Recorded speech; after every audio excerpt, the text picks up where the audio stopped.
Speaking of Doctor Who, Yes. it's time for our main topic.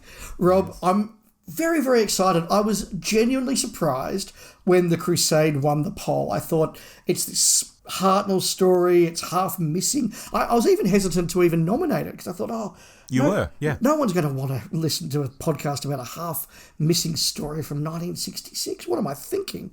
And it won, and I'm really excited because it's a story that I don't think talk about nearly as much. It's not the Aztecs, it's not Marco Polo, it's not the Romans. It's this sort of little rarely discussed thing. And even when I was watching on the Blu-ray, the extras have the linking narrations from not only William Russell doing the DVD release, but they have Sylvester McCoy doing the Hartnell years release way back in the mid-90s. And I watch those and go, the guys writing this didn't even know what this story was about. They're just like, oh yeah, the Doctor went to the Crusades and Saladin or something. Yeah, roll the tape. It's just it's just this really underappreciated story. So I'm really happy to talk about this. I'm really glad that we've got the Blu-ray now to watch it on. The cleanup job on that. Look, it's not perfect, but it's just really, really good. We get to listen to the audio. We'll talk more about the reconstructions later on. But I was really excited, Rob. How about you? Yeah, I was trying to figure out whether people out there were voting for this to punish us, like, we'll make them watch the black and white that only half exists, or whether they were genuinely interested in, my God, I've never heard a podcast talk about that. As I said, I think another couple of podcasts did it this past month, so, when you're waiting for a bus, 2 or 3 turn up at once. Yeah. Or maybe it was a combination of those two things. I don't know. But thank you for voting for it, whatever your intentions were, because this was a lot of fun to do. Yeah, absolutely. So, Rob, when did you first encounter this story? Dave, I have no memory of seeing these episodes until the Lost in Time DVD came out. Yeah. And prior to that, I hadn't even listened to any audio recordings. I know you were big into audio recordings when you were a kid, but I had read the Target novel. And my experience of that wasn't great because it's one of the very early ones. It's about the third published, I think. Yeah, it's in that first 3 with the Zabi and An Exciting Adventure with the Daleks. Yeah. And when you're a young kid, like I was, who's grown up with Uncle Terence's 120-page pot boilers, to go to something written in the 60s, trying to be a bit more, I don't know if literary is the right word, but it was certainly from another time. and it had a Doctor in it that I hadn't warmed to at that point. I would soon warm to him because heaps of Targets started coming out with Hartnell in the 80s, but I hadn't warmed to Hartnell. And it was a period of history I had no feel for because it wasn't really taught in Australian schools. All of that combined meant that this was a story that I had little interest in or background as a kid. Of course, I would then see the episodes that exist on that DVD. I understand the history so much more now. I have a greater appreciation of Hartnell and all those things, which point a big neon sign at it now saying, it's one of the good ones. But initially, in the 80s, no, I wasn't taken in by this at all. Yeah, I'm glad you said that because my experience also was one of it being a much less known story. You're right. My first experience was the Target novel, and it is one of those Whittaker ones that is not overwritten, as you say, but it is certainly pitched higher than the average Target novel would become. And Whittaker does take license with the story as well, and it's a little bit more adult as well in just the sort of the story that he's telling. So it wasn't one where you read the Target novel and go, great, I understand that story, I've got that story in my mind. I just sort of remember that there was Ian pegged down about to be eaten by ants and something about climbing a balcony. Like that's all I really remembered from it. So that was really good. I think the first time I would have seen it would have been when I bought a second-hand copy of the Hartnell Years tape in 1997.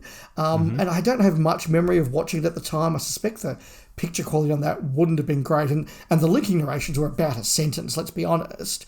Yeah. And then I think when they did the big release after finding the lion, was a big deal. I can remember that set coming out and everybody wanted to get a copy to see the new episode. And one fond memory I have is that we'd all, just before the local Doctor Who Club Christmas party, all got our copies of The Lion and Part 3, Wheel of Fortune, in the post and all sort of watched it. And obviously one of our friends, Mad Dog Morgan, had taken Hartnell's intro in that to heart, because as a few of us were coming down the path towards the venue, he, like Hartnell at the start of it, jumped out of the bushes, pointed at us and went, "Good afternoon!" Good afternoon! And that has been a greeting amongst a certain group of friends of ours for the last 20-something years now. Every so often, we'll just see someone across the car park, "Good afternoon!" Good afternoon! Like Hartnell in the Crusade. So, very fond memories, but it's not one I've watched regularly. I've seen it a couple of times on the Lost in Time discs, as you said, but it's not a story where I know every beat and every line off by heart.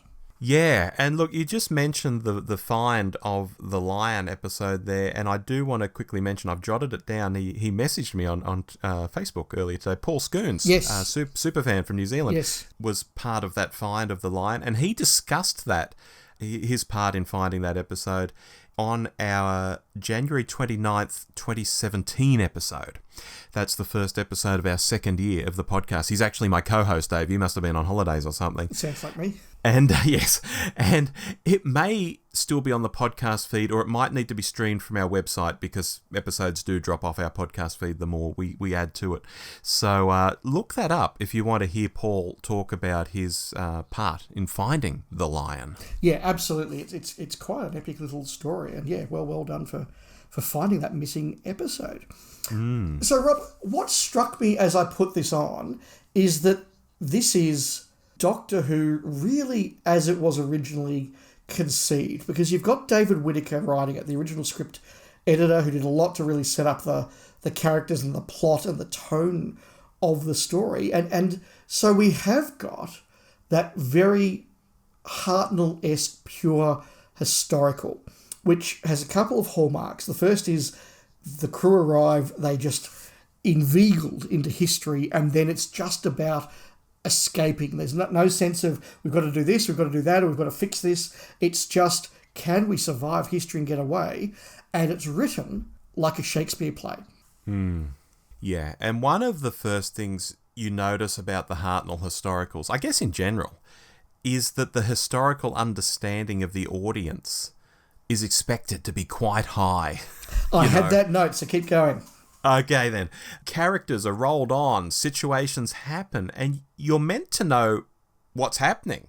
Even Vicky, from five centuries on from the audience's time, and well over 10 centuries on from the actual history she's involved in, immediately hits on them being in the Holy Land, which feels really odd when she says it, but I guess as the audience identification character, she knows this stuff because the audience would know this stuff. And I do wonder if it would be the same today. I don't think I could see Ruby Sunday knowing all about the Crusades if Shooty took her there, and it feeling entirely natural for her character to come out with.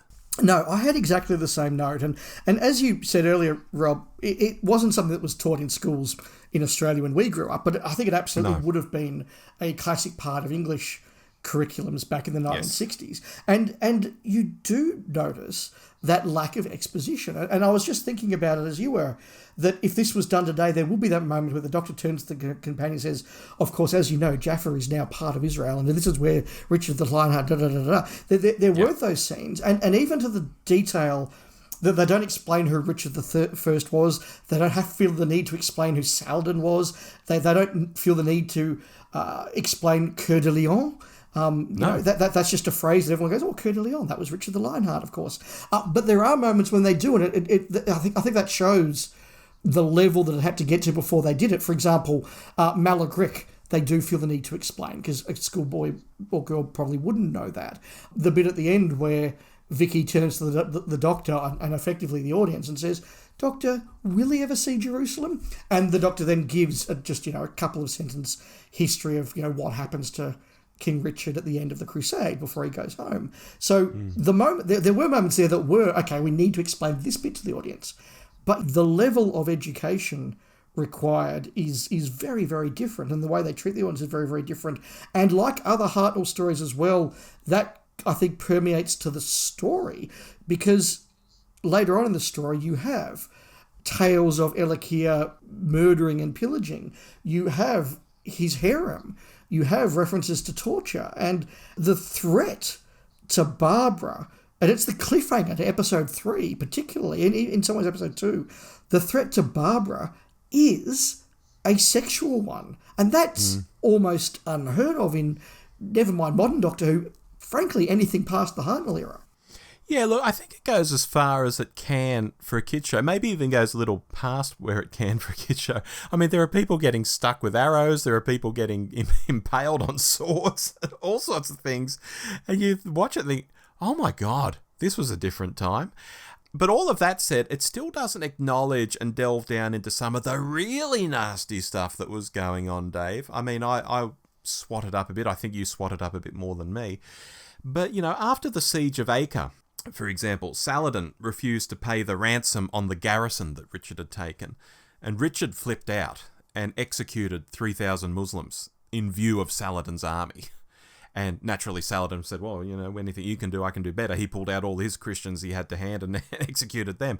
These guys were playing for keeps, but the more unsavoury stuff like that was going on doesn't make it into the story. So we go some of the way. We do have people being hit by arrows. Barbara is threatened sexually.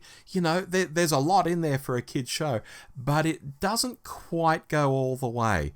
Even though it expects people to know this history, it doesn't touch on all of it. Yeah, so I think that's absolutely correct, but I do want to highlight even just the scene where the father gives Barbara the dagger and says, if Elakir finds you, kill my daughter. Yeah. That's again something I couldn't imagine many other eras, if any other eras of the show, doing. But you're right. There's some other historical stuff I want to get into when we talk about the Saladin and his brethren later. But it's an interesting take on history because the people are correct. Richard was there. Saladin was there. Saffredin was there. Princess Joan, or Joanna as she's referred to here, what was there? The story of Richard wanting to marry his sister to Saffredin to try and cement this peace treaty, all these beats actually happened in this place. The hunting party that goes wrong at the start. Yeah. That actually happened. Yeah, and look, I've been to Jaffa, so I've been to Lod. I've been to the places where this was set. So these are real things that really happened, and the beats are correct. But as you say, it's a very sanitized. Terence Dix would probably say, the schoolboy book of the Crusade. It's very sort of that, and I think that the weakness in that, as you identified, is this sanitized sort of Shakespearean language where they're all sort of wandering around shouting prose at each other and making lovely speeches and all in their finery and, we'll make war tomorrow and, it's all very nice and but sanitized version of history. On the other hand, I was watching this, particularly part 3 and some of those exchanges with Richard and Joanna and listening to the dialogue and just going, wow, this is just beautiful dialogue. Some of the monologues that Saladin gets are just these beautiful, poetic pieces of dialogue that again reflect a form of television that still feels like a radio play or a stage play. And it's just gorgeous prose. I really felt I felt my chest beating listening to it, and I was just smiling going, we don't deserve this. Yeah, it is a very well-written piece. And again, as you mentioned at the start, that David Whittaker wrote this after he was script editor of Doctor Who. There was this weird transition period, Dave, where Dennis Spooner, who was his successor, was sort of trailing him around, and Whittaker had got special permission to write The Rescue and introduce Vicky and all of that sort of good stuff. But then as soon as he was officially off the production team, Spooner just turned around and said, mate, do you want to write another one? And that was going to be called The Saracen Hordes. It eventually became this. Starting the famous tradition that outgoing script editors are immediately commissioned to write the next story by their successor. Yeah, funny how that happens, isn't it? Yeah. Look, we've touched on it, so let's dive a bit deeper. What's your view? Let's sort of start high level and then go down. What was your view on the portrayal of Salah ad-Din and the Saracens in this as the opposing force to the English Crusaders? I think sympathetic is probably the wrong word, but it's certainly not anti-Muslim or just trying to big up Richard as being some sort of hero and Saladin as being this evil bloke. I think it's pretty fair and balanced. In saying that, I know that Richard and I think Saladin too are portrayed more in that old school romanticized version of what these guys were like. Maybe like, as you say, the boys' own, first book of the Crusades or whatever. Because there was some really nasty stuff going on. I mentioned some executions earlier. But I think Richard and Saladin both get treated the same, which for something made in the 60s, maybe it shouldn't surprise me, but it does surprise me. Yeah, I felt the same. I always feel going into this that we're going to get the English with the goodies and the other side with the baddies. Yeah. And that's not what comes out here. I think the portrayals are interesting. Saladin is one of those interesting historical figures where there's always that sort of, that narrative and then the pushback and then the reassertion of the narrative, etc. But you look at contemporaneous writings of him or near contemporaneous writings about him, and certain themes are pretty consistent. Him being incredibly pious is something that's very consistent. Him being a very good tactician and a very good leader are very consistent. And a lot of European nobles in the centuries, or the century that came after Saladin died, did hold him up as being the model of a leader and a warlord. And that's the model of a leader and a warlord by the standards of the 12th and 13th century. So, he wasn't, anti-death penalty or, above torture or any of those sort of things. They would still do horrific things by our standards. He was still absolutely ruthless as a ruler in that part of the world in that time would be.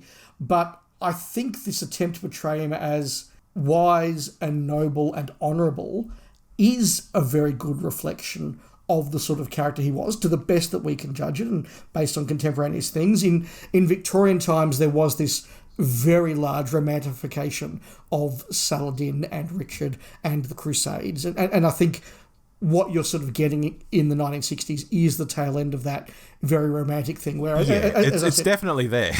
Yeah, where they are these two wise leaders shouting Shakespearean dialogue, at people and making the right decisions. Although Richard is shown to have a much bigger temper and be, if anything, more flawed than Saladin. So I think that portrayal is very fair and realistic. Richard as well, I think there's been this sort of consistent through English history narrative of him being Coeur de Lion, Richard the Lionheart, and one of the great kings of England. Of course, his statue is the one outside Westminster Palace in London. And there's always that pushback of, well, he did mess up a few times and he had some very poor judgment sometimes. And yes, he absolutely neglected his role as King of England to sort of like, hey, John, you rule this country. I don't really care about it. I'm off to fight the Crusades. There is that pushback. And yeah, it's portrayed that sort of popular opinion, like, oh, my brother is going to take over England. I must get back. I don't think he was very interested in England. I think he thought England was a bit of a cesspit. Yeah, I think England was basically, how can I fund and fuel the things I really want to do in France and the Holy Land? Yeah. So there is a slightly more realistic portrayal of Richard I these days, but that idea of him being this English hero and of being a noble man and all the rest of it, I think has been pretty enduring and probably is very reflective again as well. Rob, we talk about the portrayal of the Saracens. I think that what's interesting is that just as we get King Richard, who's a good Englishman, and Joanna, who's a good English woman, and then you get the Chamberlain, who's sort of a bit of a buffer, and then you get the Earl of Leicester, who is a bit wicked, a bit manipulative. With the Saracen, you get Saladin, who's very wise and very noble, and Saphadin, who's a bit of a buffer, and the Ilakir, who is wicked and evil, and all the rest of it. So I think it's just saying, look, it doesn't matter what side of the racial spectrum or political spectrum or religious spectrum you're on, there are good guys and bad guys. Yeah. The blackface. Any thoughts there, Rob? Oh, I made some notes on it. Well, let's have them. There's no getting around it. I'm going to call it brown face. Okay. In this episode. And Doctor Who fandom being what it is, you do get people wringing their hands about this and going a bit over the top about it. I mean, would it have been better if there'd been an abundance of brown-skinned actors in rep and in the inner circles of where these actors came from? Of course. But I think people who complain these days have this idea that these acting circles and maybe society itself was more multicultural like it is today. And it just wasn't. You see some of these repertory companies, they're all white. And they'd get in people of colour when they could. I mean, Cleo Silvestre, who passed away just recently, I think this past week, is in the Crusade, Dave. So it's not like they were, oh no, we're not going to hire people of colour, because they absolutely did hire people of colour. They'd just augment it with actors in brownface. And to be honest, I see it as a desire for them to be doing it, as far as they're concerned, accurately. And without any irony, they're respecting the topic and its subjects by doing it this way. So I think the brownface is very much of its time. And the litmus test for me is that it's not being done for humour. It's not being done to belittle people from that part of the world. The desire is to represent these characters in a serious way. And for me, that trumps a general, oh, well, we wouldn't do that today. Of course we wouldn't do it today. But for back then, I give it a pass. Yeah, I think it's been given a pass a bit more generally by fandom as well. I think there's a couple of reasons for that. One, people don't see it as often. Two, it's in black and white. So brownface in black and white isn't nearly as overt as it is when you're doing it in colour. Although now that we've got Blu-ray quality, I mean, I think it was always pretty clear on Bernard Kay playing Saladin, but I now look at it and you can see it on some of the other characters as well. So, you know, it was there, but I think it's also because they do portray Saladin as such a noble and respected figure, and also the fact that, as you say, Bernard Kay isn't trying to do some sort of terrible cod Arabic accent or performance. No. He's doing a very Shakespearean, today, my brother, we will treat them well. You know, it's very serious, very Shakespearean, and I don't think there was any motivation other than, hey, these guys are from Arabia. They should have darker skin. Makeup, so yeah, you wouldn't do it today, but it's like how Othello had been done. Yeah. For all time up until that point. Which, like we discussed with our episode on Curse of the Daleks last month, there is stuff that does occasionally make you go, ooh, wouldn't do that now. But as a time capsule of what the attitudes were, I find that sort of stuff fascinating. Yeah, absolutely. Rob, I forgot until I watched this again. Mm-hmm. This was directed by Dougie Camfield. Yeah, when his name came up earlier in the show, I was going to throw in, we'll be talking about Dougie later, I'm sure, but I didn't get a chance to mention it. But yes, Douglas Camfield directed this and did a very bloody good job, I think.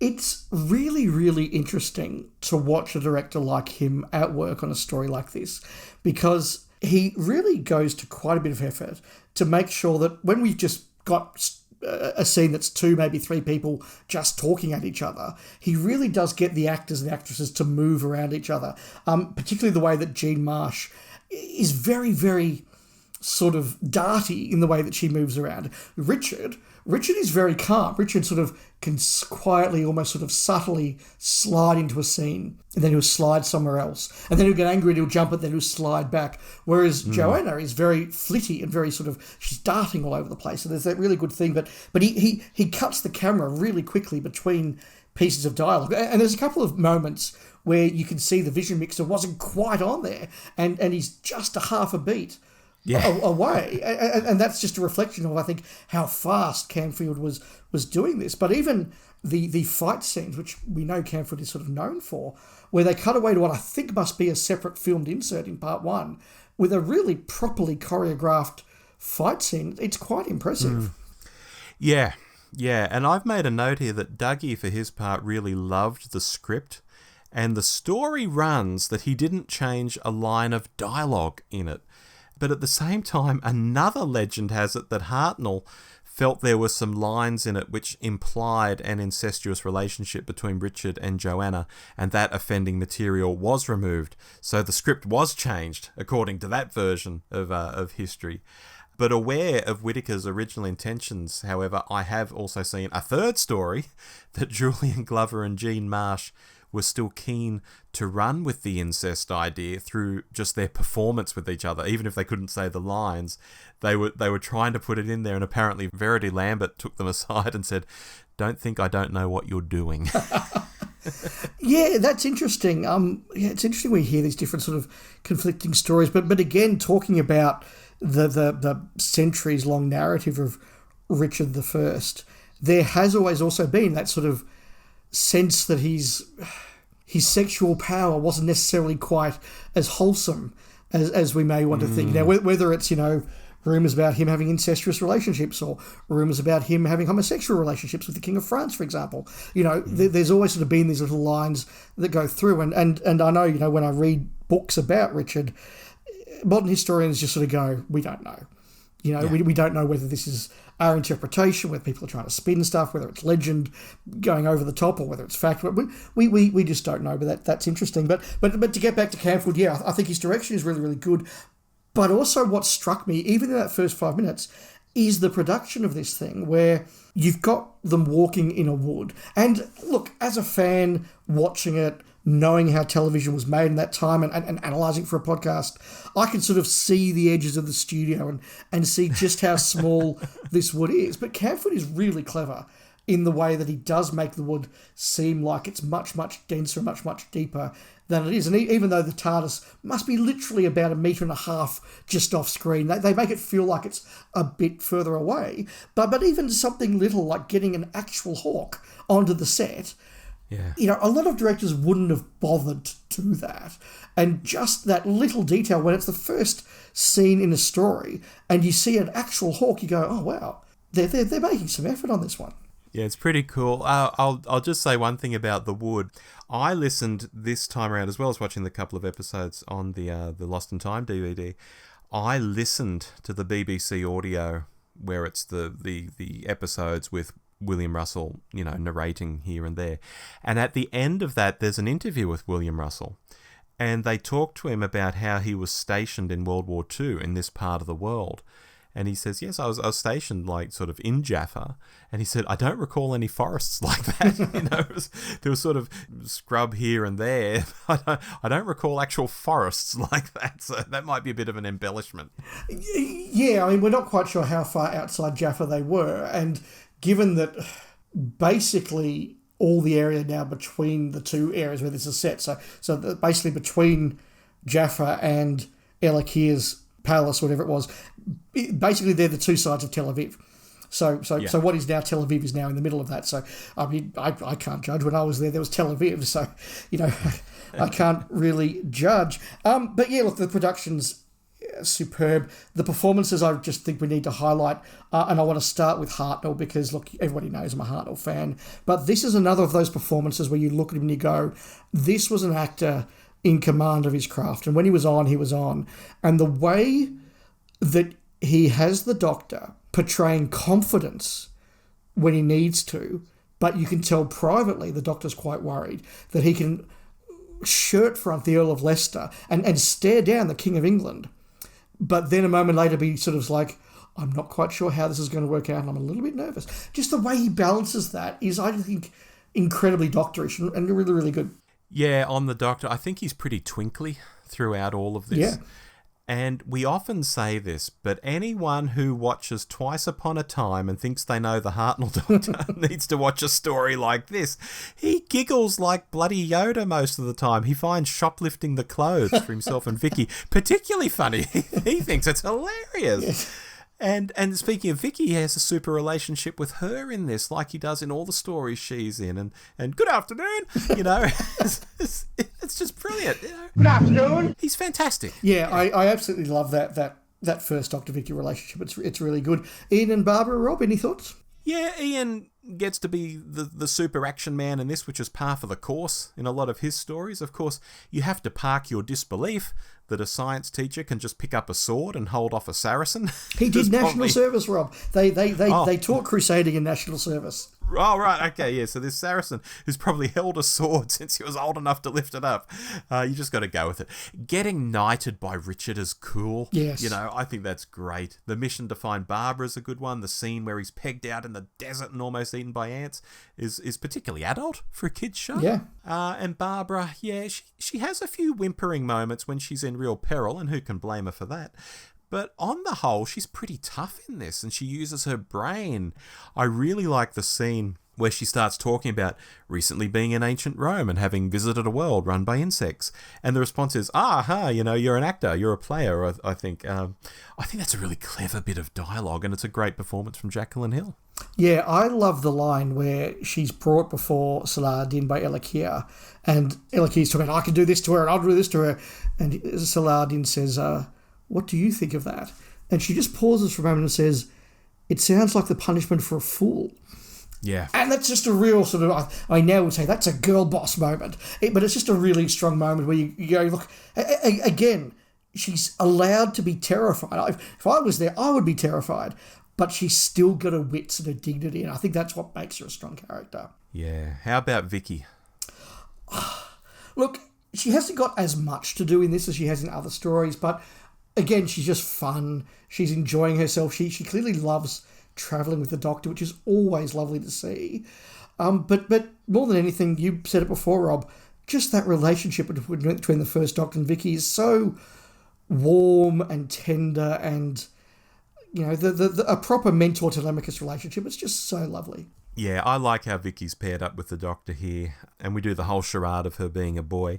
It's not super convincing, though. I mean, she doesn't do much with her hair, and her breasts are there for all to see. But again, like Ian and his sword play, it's just something you've got to accept and move on with. It's part of the story. Just go with it. Yeah, and, it's very sort of, English pantomime, traditional Shakespeare, yes. All that sort of stuff. Absolutely. There is an odd line from her about being afraid the Doctor's going to leave her, which seems to come out of nowhere as they're having such a top time together, and you think, well, why would you think that? I mean, I guess it can be read as, we're having such a top time together, don't ever leave me because I'm enjoying this.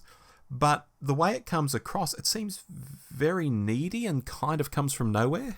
I think, given that Whittaker wrote The Rescue, which is also brilliant, by the way, but The Rescue is all about Vicky having lost everything and basically only being saved by going on with the Doctor. I think what Whittaker is trying to do there is remind us all that Vicky is an orphan, that she's lost her parents, that she's lost everything else, and that she's really only got the Doctor. You're right, the dialogue doesn't quite come through that way. I think it's one moment where Whittaker's writing is quite clumsy, but I think that's what he was going for.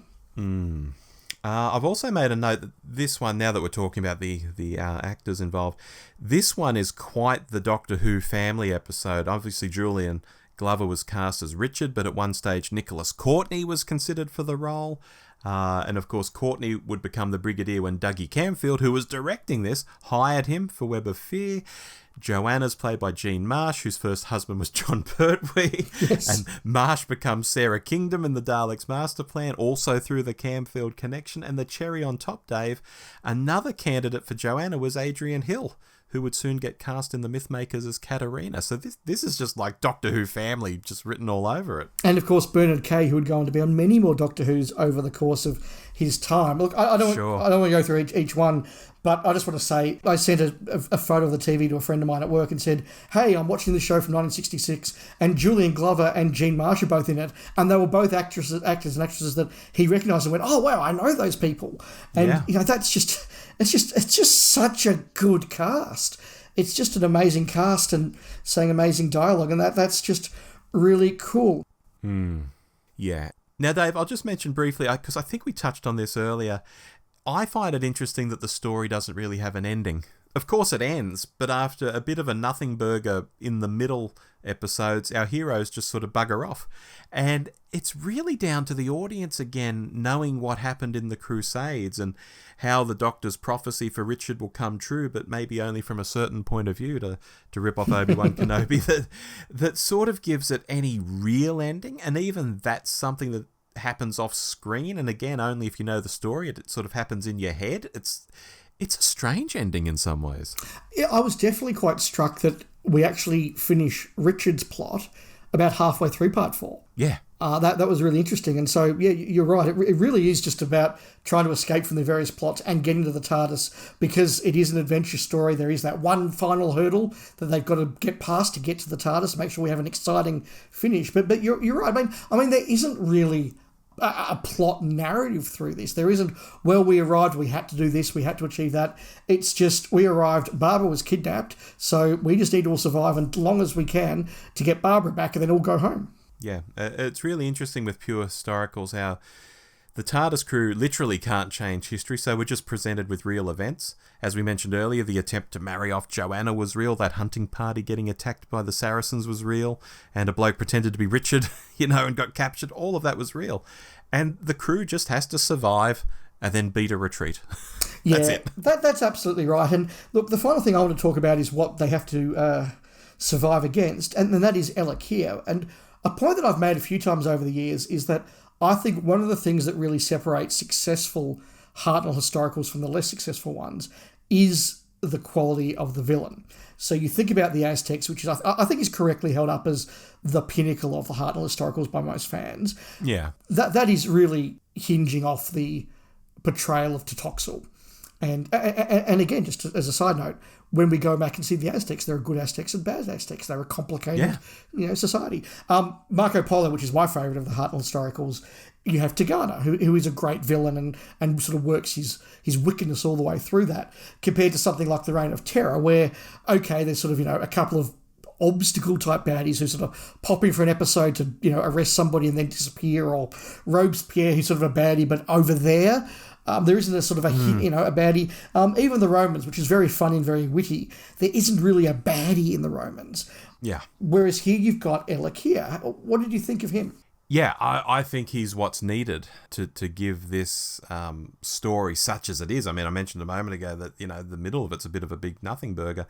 It needs a bit of a kick, and he is the character bringing it, really. Otherwise, it is maybe just Richard throwing out Shakespearean lines and... and Saladin throwing out Shakespearean lines and a bit of history thrown in, and there's not much to it.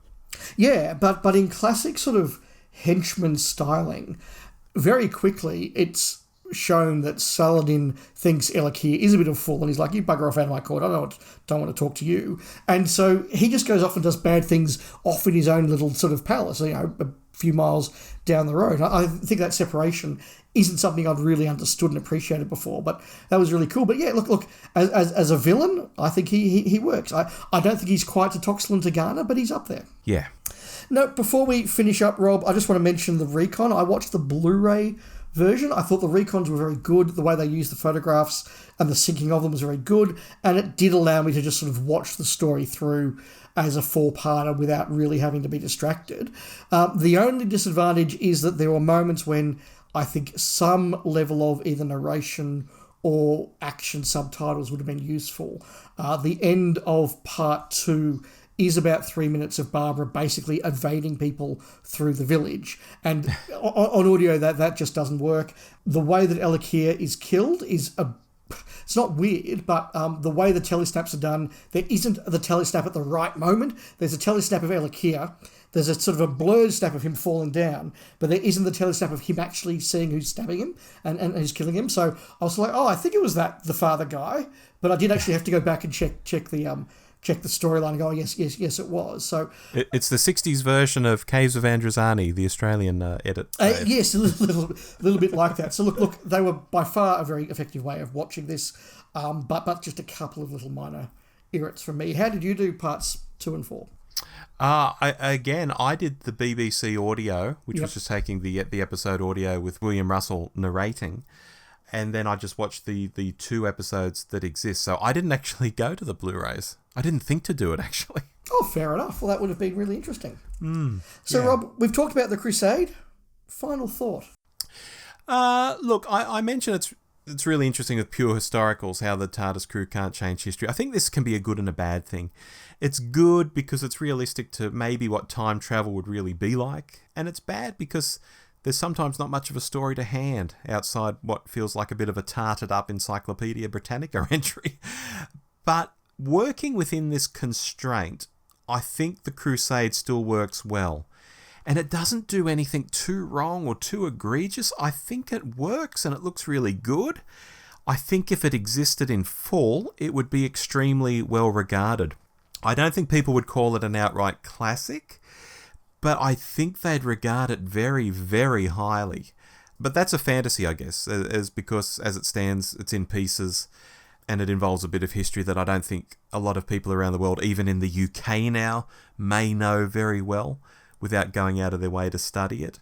I'm not sure it even interests people enough to drag them into even starting down the path of appreciating it by watching what's there and reading up on some history. So I'm really glad the listeners voted for it, as I said earlier, and that we've been able to look at it tonight, because maybe some folk out there will hear us enthuse about it and at least give it a try, because there's something good there. Yeah, I echo all of that. I'm really glad that the listeners voted for this. I've really enjoyed watching and listening to it. I agree, is it as good as the Aztecs or Marco Polo? No, but it's a near miss. It's just not quite as good. When the performances and the dialogue is hitting, it is absolutely hitting. Is it for everybody? The answer to that is clearly no. If you find the Hartnell stories too slow, if you are not a fan of dialogue-heavy sort of stories, then this isn't going to be for you. It is a very dialogue-heavy one. Now, I revel in that dialogue, and I revel in those performances, and I revel in the history. So this absolutely just lands for me. I accept that it's not going to land for everybody, but as a less well-known story, and now that it's out on the Season 2 Blu-ray, if you have skipped over it because you think it's missing or it's not one of the better regarded ones, do check it out. And I think you're right, Rob. If this was existing, it would be better known, it would be better regarded. And I think particularly if episode 4 existed and had a finish, it would help it. But I've loved watching this. It was just, you know what, Rob? I'm a Doctor Who fan. I like this show, and I enjoyed watching it, and that's a good thing. Me too.